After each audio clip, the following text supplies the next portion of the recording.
Good morning, everyone. Today we're checking out a brand new video from Dead Meat, the kill count for the 2023 movie Totally Kill. Alright, well, let's hop in and check it out. Hey everybody, real fast, I want to let you know that Dead Meat is going to be at VidCon Anaheim. Like, we're going to have an actual booth on the floor of VidCon, which is wild to me. Wow. VidCon's going to be at the Anaheim Convention Center from June 26th to the 29th. And we will be at booth 209. Come find us. Our booth's gonna have 3 parts to it. One is a little personality quiz that you can take that Chelsea designed. And at the end of it, you find out which monster you are and you get a collectible card with that monster. There are a whole bunch of options and Chelsea did the artwork for them and they're all so cute. Another part of the booth is a photo opportunity on a recreation of the OG kill count set. Well, I guess it's not the OG kill count set, but it's the one that a lot of you know is the second one, like from the Saw series and stuff. And then we'll also have merch for sale. Chelsea and I will stop by the booth on occasion, but it'll be staffed by Dead Meat employees all weekend long. So come take a quiz, get a collectible card, get a photo, and get some merch if you want, all at VidCon Anaheim. Booth 209. We're by like real companies and shit. I think we're by Mars Candy. All right, on to the kill count. Man, imagine going though just to shake hands with Zoran.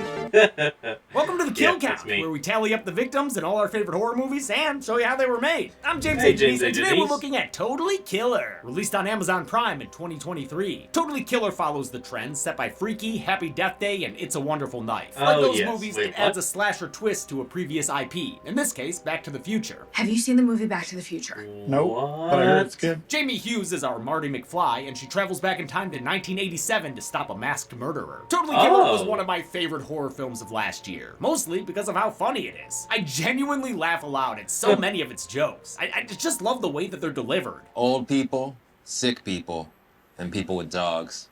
That's the order you hate people in? As you might expect, a lot of its humor comes from... Hey, why you gotta hate the dogs? From Jamie's Gen Z sensibility. No, seriously, why do you gotta hate the dogs? What the dog do to you?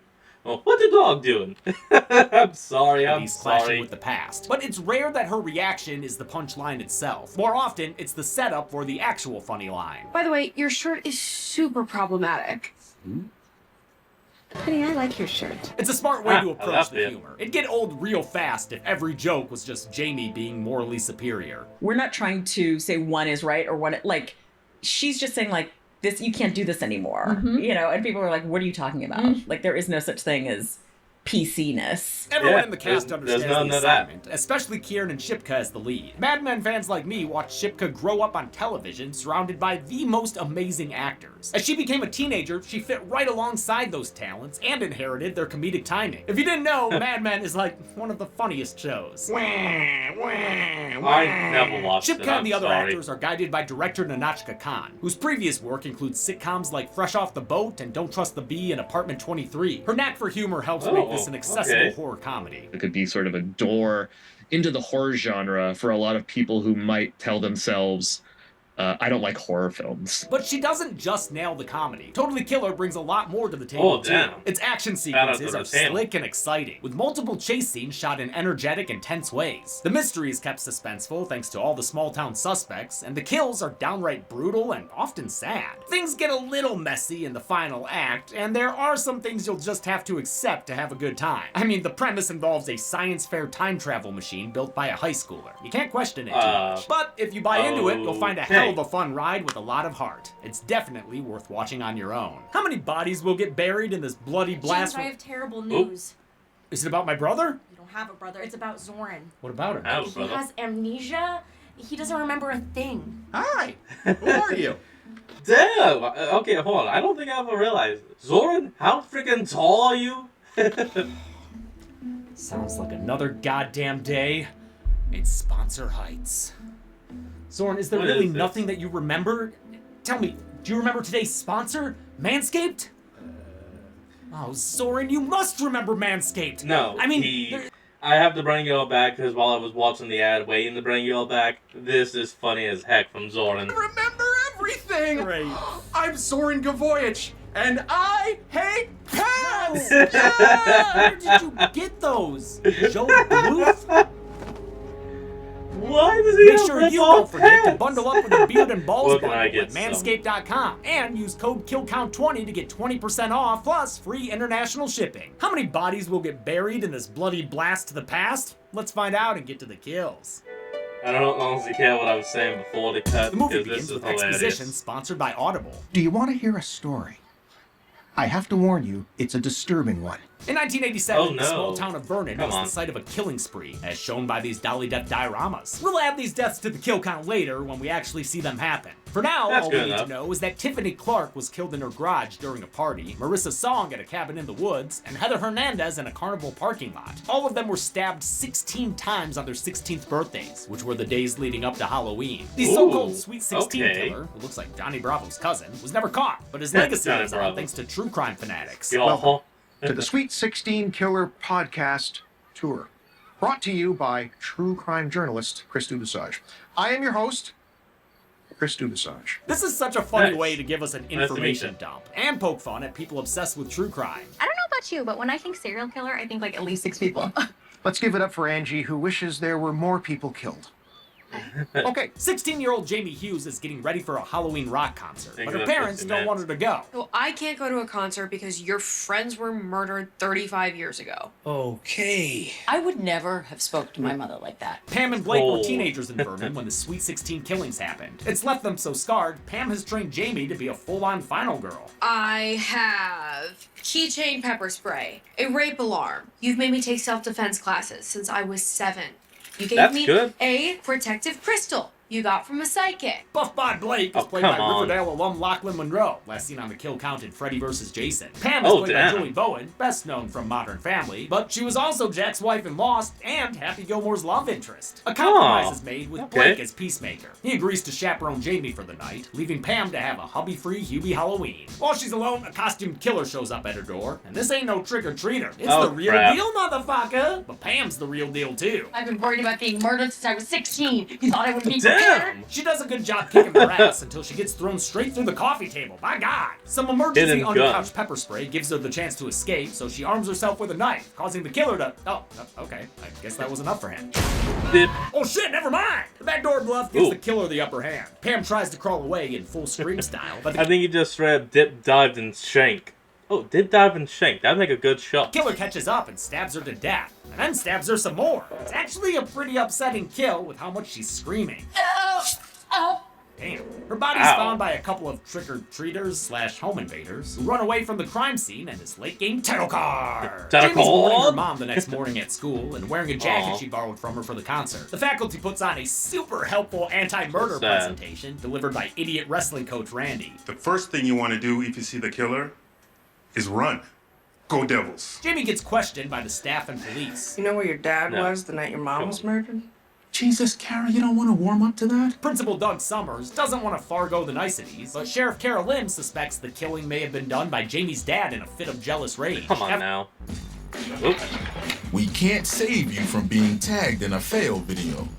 After all, Pam's phone records show she was texting Chris Dubasage, the podcaster we saw earlier. Jamie doesn't buy the infidelity theory and calls Kara just as useless as her dad, the sheriff who failed to find the killer 36 years ago. She does meet Damn. with Chris Dubasage, though, and That's asks a little why he cold. was texting her mom. He explains that they were working together to finally figure out who the Sweet 16 killer was. If Chris looks familiar, it's because he's played by Canadian actor Jonathan Potts, last seen on the kill count returning Jason's belongings. Oh, yeah, him. Jamie heads over to Billy's Boardwalk, a local amusement park that That closed in makes sense. 1987 after Heather Hernandez was murdered there. Now it's filled with creepy old animatronics and creepy old grounds creepers. But the school is hosting its science Grounds fair creeper. there in an effort to revitalize it. Yeah, that sounds safe. Jamie's best friend Amelia is a teen genius. Her science fair project is a straight up time machine. As with all science fair projects, Amelia got some help from her mom, Lauren. We saw her earlier when Jamie and her dad picked up Amelia for the concert. I texted Oh. her we're here.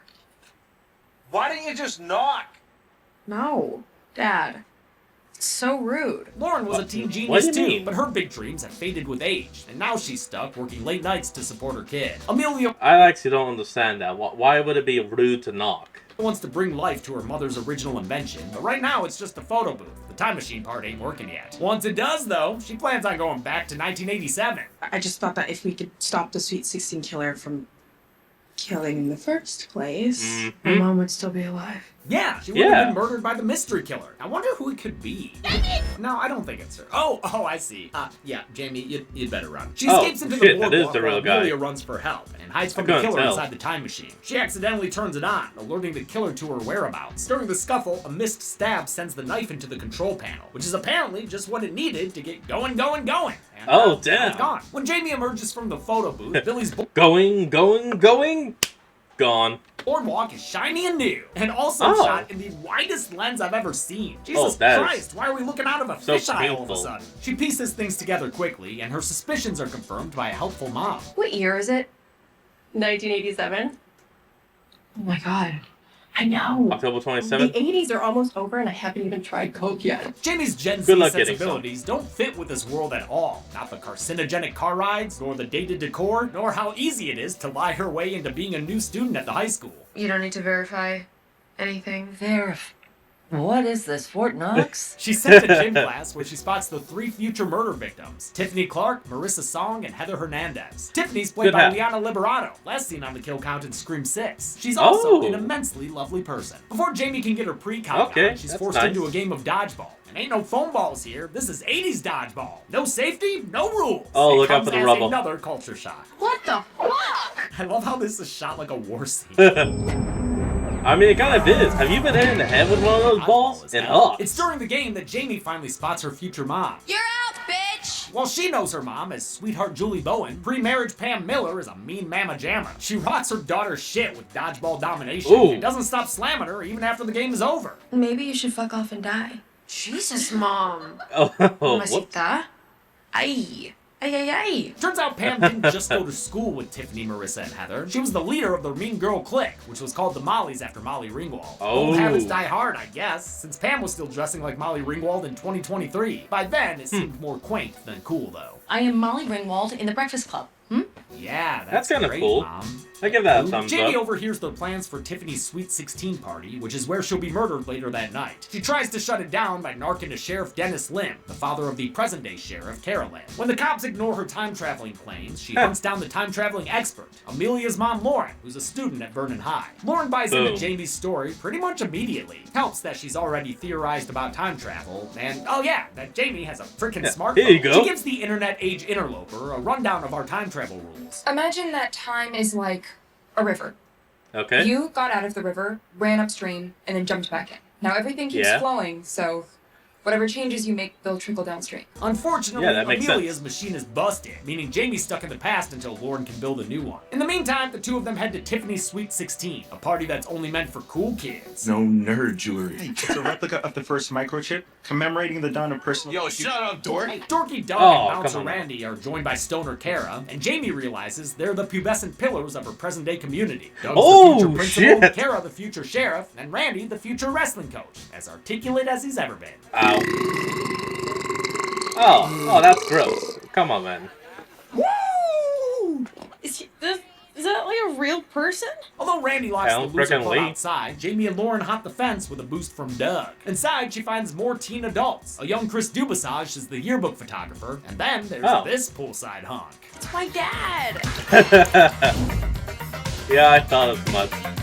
Pretty horrifying for Jamie, but Blake tried to tell her that he used to look like Zac Efron. But you know, back in the day, I used to be jacked just like him. Blake has been kinda dating Tiffany, but they break up after he finds out she kissed another student named Eddie Royal. Jamie's familiar with his future work as frontman of a rock band called Killer Instinct. We should pick a band where I didn't know the lead singer. I mean, Eddie Royal was such a jerk in high school. When she lets slip that she's a fan, Tiffany assumes Eddie's more famous than he is and runs off to chase his clout. Living with opioid addiction can be a struggle, trapped in a cycle of opioid use, withdrawal. This causes our first wrinkle in time. According to the podcast, Tiffany is supposed to be murdered in the garage. But thanks to Jamie's intervention, she's now instead upstairs with Eddie. Tiffany introduces Eddie to the wonders of a waterbed, but wants to keep things light as a feather. You pee out of that thing. While Tiffany goes to the bathroom, Eddie ditches her, which leaves room for the Sweet 16 killer. Tiffany thinks it's just freaky foreplay until the knife comes out, and she's killed in a spurty stabbing. This brings a leak in both the bed and her body. By the time Jamie finds her, the killer has escaped into the night. And I feel funny just because, not because the woman was modeled, but because of the change. For this kill, blood capsules were rigged into the top flap of the waterbed, allowing both liquids to spurt out when stabbed. The effect was later enhanced digitally. They filmed it in one take with 5 different cameras, since it take too long to reset the effect. The cops arrive and Sheriff Lim demonstrates his policing talents. Now let him go. He's a friend of my daughter's. Thanks, Daddy. Jamie walks Pam home and convinces her she can see the future using the crystal future Pam gave her in the first place. I'm psychic. This is my psychic crystal. I really love Olivia Holt as teenage Pam. She does a great job mapping out this character's emotional journey, from mean Queen Bee to the loving mom she'll eventually become. We check back in on the present, where Jamie's disappearance is under investigation. Amelia's already trying to build a new time machine to rescue her friend. She's joined by Chris Dubasage, who overheard her at the crime scene, and they realize that the pictures he took as a teenager verify that Jamie's in the past. Just like Lauren said, Jamie's actions in the past have started to affect the present. In this new timeline, Tiffany was killed in the bedroom instead of the garage, and Eddie Royal is now an emo rocker following his brush with death. He was just a waterbed away from it. Chris remembers Just a waterbed away from it. Oh my lord, no. Go back to being the metal heavy rocker guy. No emo. It doesn't fit him. The original version I of don't events, think. even though all his evidence shows the new version. Amelia gives an explanation that ties into the Mandela effect. There's a theory that those memories aren't false, they're just lingering from a past life that was altered via time travel. As a horror fan, director Nahnatchka Khan was excited to break into the genre. Okay, now before we actually continue on with this, I'm gonna say it. Yes, this is a good movie. Watch it. Would totally kill it. She was drawn to the challenge of blending sci-fi, horror, and comedy into one film, taking inspiration from directors like Robert Zemeckis and Wes Craven. Kiernan Shipka was Khan's first choice for Jamie, having worked with her when she was just 12 years old doing a guest spot on Don't Trust the Bee in Apartment 23. Khan wanted to avoid a stylized depiction of the 80s, opting to keep things realistic to small-town America. She worked with costume designer Patricia J. Henderson to create believable looks based on pictures from old magazines and Henderson's own yearbooks, and pulling directly from Henderson's own wardrobe, like Heather's frickin' jaunty hat. They also took cues from John Hughes movies. Pam's jacket that Jamie wears was influenced by Sloane in Ferris Bueller's Day Off. Jamie continues to mess up time stuff in the 80s. She lets slip that Pam and Blake are gonna wind up together, even though her dad once told her they didn't date until after college. Thank God we didn't get together in high school because it would have never lasted. But it's already too late to stop these dumb, horny idiots. I'm gonna have sex with Blake. No. She begins to have existential worries. But Lauren assures her she won't just blip out of existence if her parents break up too early. You'd basically just have no life to go home to, because everything would be different. No one would have any idea who you are. Oh yeah. Yeah, that's... Yeah, you're literally plugged out of time and mood, so of course, if you go back, you're not gonna have anything to your name. You're not just gonna out of existence, like she said. Much better. In science class, Jamie's paired with Damon, who's got a Patrick Bateman sketchbook filled with murder doodles. He's also the creepy groundskeeper we saw in the present, and the brother of someone they call Fat Trish. Who's Fat Trish? Also, you can't call her that. Yeah, not anymore. She's dead. Trish was a victim of the Molly's bullying and died in a drunk driving accident. So add Damon to the long list of suspects who may want to kill the Mollys for something. Jamie doesn't realize until it's too late that the Mollys are taking her to Marissa's cabin in the woods. It's the site of the next murder, according to the future. Marissa will be stabbed here while they celebrate her birthday. The rest of the crew pulls up with the drugs and alcohol, making this a proper slasher party. Jamie even goes a little Kennedy on them. There are rules for tonight. Predictably, the teens throw caution to the wind and commit to being the stereotypes they are. Jamie's trying to stay sober. Jason. Thanks to Stoner Kara, we get a classic gag. Those brownies she's been eating are actually weed brownies. And she's had like 5 of them. Wow! This is actually one of the funniest fucking gags in the movie, though, since Jamie doesn't feel anything. Kara says her tolerance must be crazy, but nah, man. All you've got there is a bag of Regos. Like 80s Regos. This is just dirt. Look at all these twigs. It's just another example of how this movie finds funny and refreshing ways to do time travel jokes. 80s weed sucks.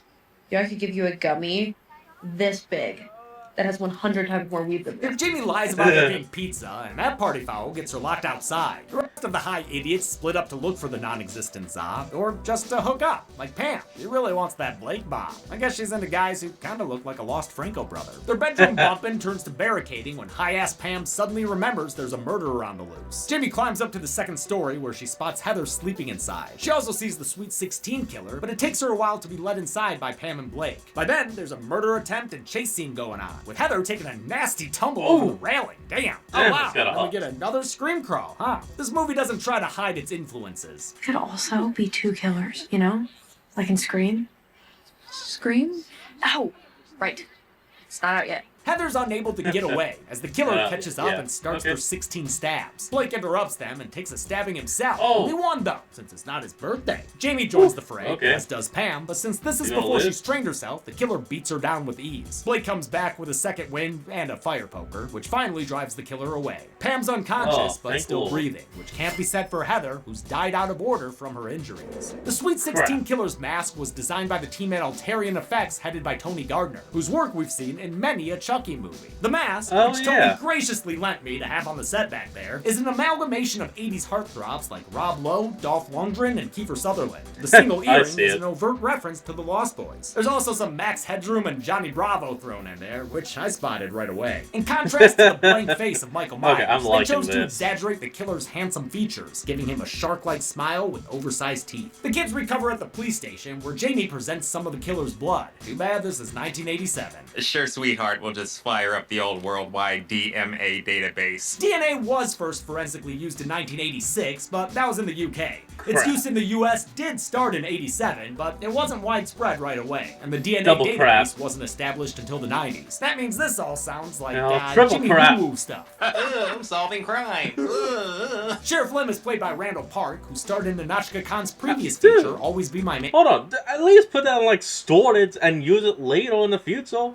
It's like, you know, we got these blood from an old cold case file. Maybe we should see what we can find. No, he just straight up throws it away. With another murder on their hands, the teens start accusing each other. Worse yet, since Heather died instead of Marissa, Jamie realizes her future knowledge no longer applies. She catches up with Lauren at school as they watch a broadcast about the recent murders anchored by Norm Dubasage. Norm is Chris Dubasage's dad, and in 2023 is still doing his thing in full Heraldian style. I think he might get a second Pulitzer for this. I guess he's a great reporter and dentist for ambiguously aged kids. Lauren's been working on a prototype time machine, but it won't work without Jamie's phone, which is quickly running out of battery. So they should probably turn that thing off for now then. They make plans to meet at Billy's Boardwalk so Jamie can try to stop the last murder before going back home. In the meantime, she continues investigating who the killer could be. Her prime suspect is creepy Damon, so she breaks into his van during a bathroom break. Damon catches her, but he turns out to be less BTK and more Big Bang Theory. Whatever you want, just please leave the Thundercats. The only violence Damon's dreaming about is in the video games he hopes to develop someday. Hall monitor Doug also joins them outside, mostly just to, you know, remind you he exists. At the Boardwalk, Lauren is trying to fix the time machine, but with the generator busted, they'll need to power it with a quantum drop, aka a gravitron. Wait.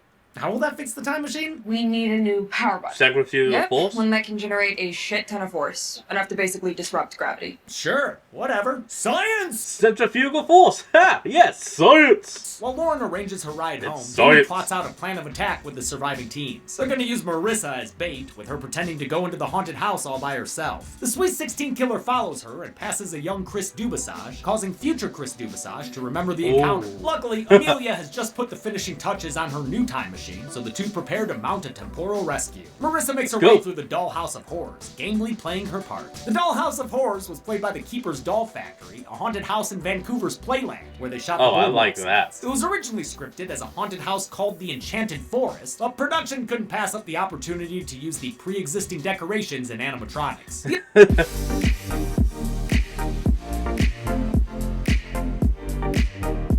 The others wait to ambush the killer, but Jamie accidentally makes a noise which kicks off a chase through the haunted house. The killer is able to fend off the teens, but before they can kill Jamie, they're put down by a Grim Reaping Kara. That thing is real? Yeah, my dad gave it to me. There's a killer on the loose. Jamie unmasks the Sweet 16 killer, revealing that they're Doug. Doug? Yeah, Doug Summers, the dorky dude who would grow up to be the high school principal. A look-see at what? his locket reveals his motive. He had been Trish's boyfriend. Marissa reveals Trish's fatal drunk driving accident was actually caused by the Mollies. They got her drunk to get her to admit to a sexual rumor, then let her drive home, which is when she crashed her car and died. Jamie is horrified that her mom would do such a thing, but Pam says she wasn't even there. That means Doug had no reason to murder her in the future, or present, 2023. Before they can figure out the proper nomenclature, Marissa's throat is suddenly slit by a second Sweet 16 killer who appears out of nowhere. Well, this is the killer from Jamie's original timeline, the one who killed Julie Bowen and chased Jamie into the old time machine. We see they knocked out Amelia and stole her new time machine to follow Jamie into the past. And just to be clear, Doug Summers was the original Sweet 16 killer in both timelines.